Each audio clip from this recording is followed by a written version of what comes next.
Au cours de la rubrique hebdo des éditorialistes du dimanche 20 octobre, la question de la réhabilitation du stade de l'Amitié, général Mathieu Kérékou, a été au cœur des débats. Obrignan Kadja, Joël Émeric Alagbé et Nafiou Ogouchola ont partagé leur point de vue sur cette décision, tout en soulignant l'importance de cette initiative du gouvernement pour le développement du football béninois. Ils font part de leurs attentes. On dirait juste enfin pour pouvoir faire le parcours Abidjan Port-Novo la dernière fois pour supporter notre équipe nationale.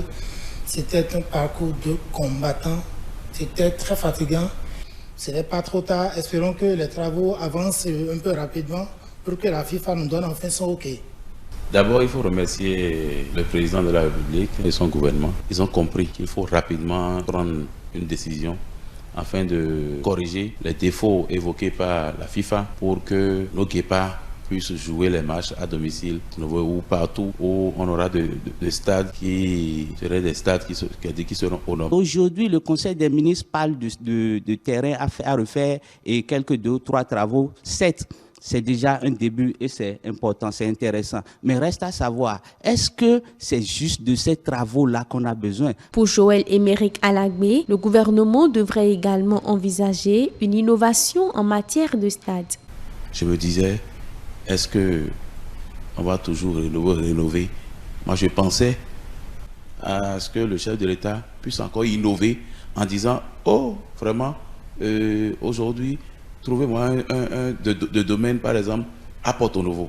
On va construire de grands stades. Obrignan Kadja va aussi dans le même sens. C'est une question de fierté nationale. Nous devons nous lever comme un seul homme pour exiger à ce que le plus rapidement possible, ce stade soit mis son nom et qu'on nous en construise d'autres.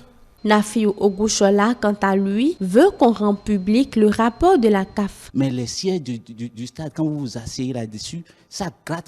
C'est pas la blague, c'est pas la joie.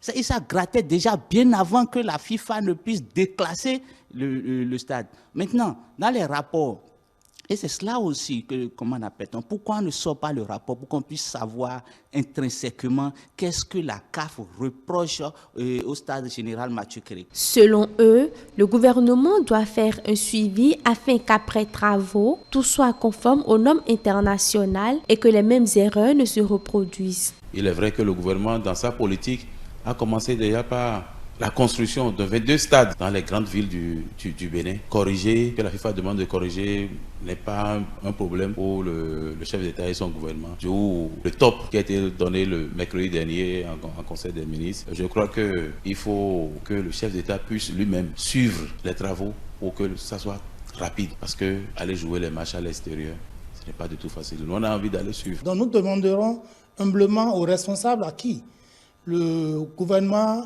fera désormais confiance qu'ils ne nous servent pas ce spectacle de la dernière fois où, après avoir sorti de beaucoup de milliards du contribuable, on nous dit que notre stade n'est plus fréquentable. Ce n'est pas bien.